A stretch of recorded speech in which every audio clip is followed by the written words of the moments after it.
So what does this say about where we are? It's a tremendous victory for Ukraine and a tremendous defeat for Putin, which is to say it's a tremendous defeat for Trump, because Putin and Trump are exactly aligned now. And there was one of the posters that Viktor Orbán was running is this. Now, this sort of, I don't know, is that an evil picture of Zelensky? A mocking picture, shall we say. And which is just, don't let Zelensky have the last laugh.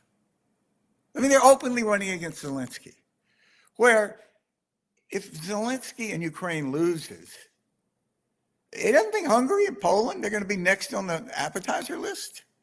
Of course they are. But for 18 years now, Viktor Orbán's been in power. And the way he's consolidated power is a roadmap for how the Trumpism and the right in America is consolidating power.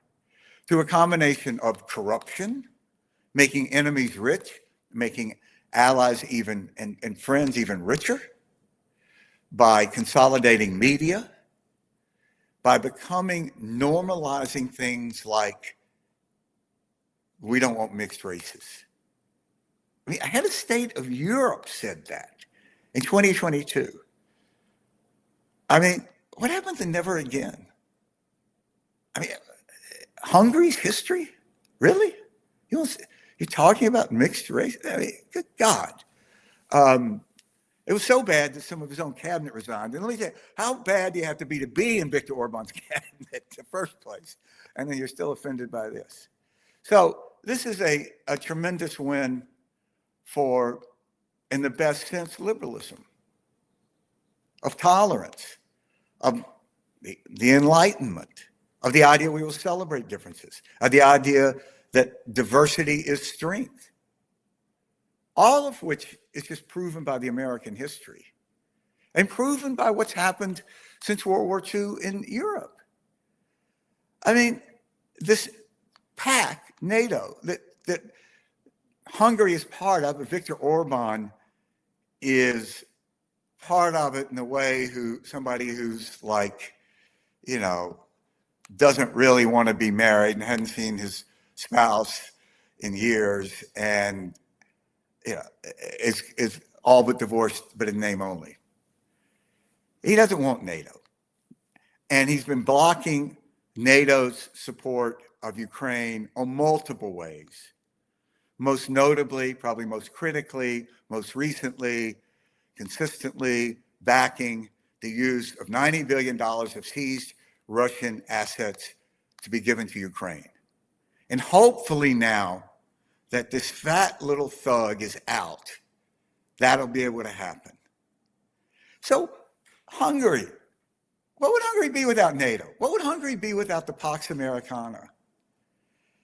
And I'm old enough to the first time when I went to Europe, Italy, Spain, Hungary, Poland, they were very poor. And it slowly changed. They slowly became more and more affluent. And I was just in Poland. I was just in Hungary.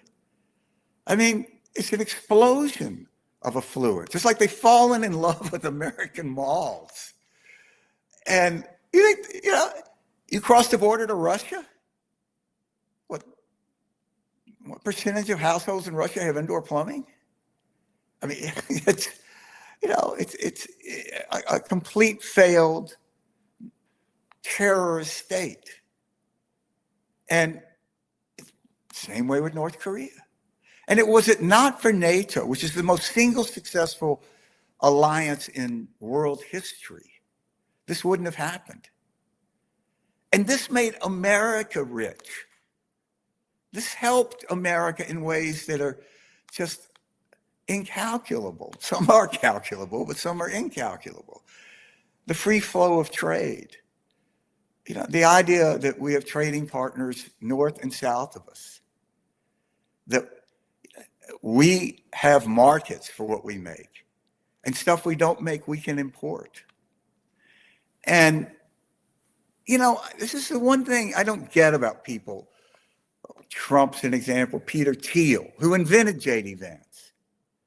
And if you don't know who Peter Thiel is, I can't urge you enough to read this brilliant short biography of him called The Contrarian. Now, Peter Thiel is famously litigious with journalists and doesn't write a lot. And so a lot doesn't get written about him. He sued, he gave the money to Hulk Hogan to sue Gawker to put Gawker out of business.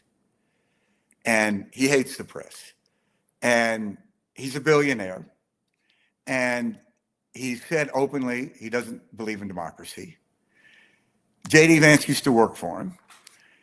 And when J.D. Vance ran for the Senate to replace my old client and friend, Rob Portman, he was third in a three-way primary, really a four-way primary. One was just really distant.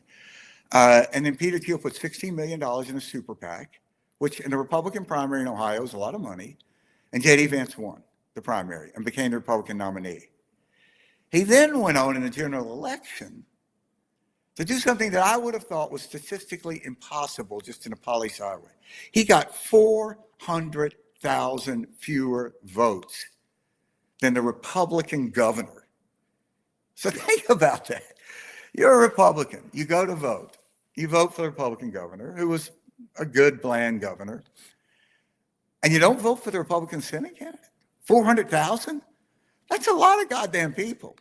You line up 400,000 people in a line, it's going to be a really long line.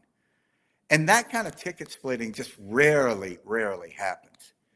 But it just shows the deep unpopularity of J.D. Vance. Now, look, we got new numbers on J.D. Vance. You want to pull that up, Sean, of J.D. Vance's polling?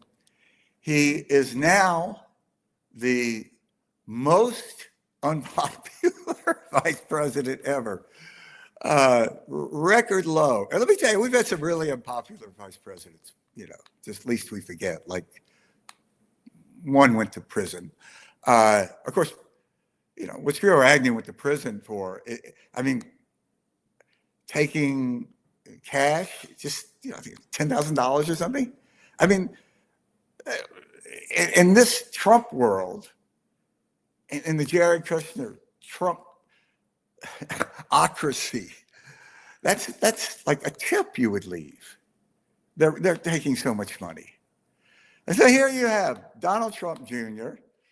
took time out from, what I hope is his rehab to go and congratulate and say, we should vote for Viktor Orbán. Sorry, buddy, it didn't work. And what's going to happen now in Hungary is going to be very interesting to watch, because they are going to prosecute the corruption that's been going on in Hungary. And that is a roadmap for what has to happen in the United States.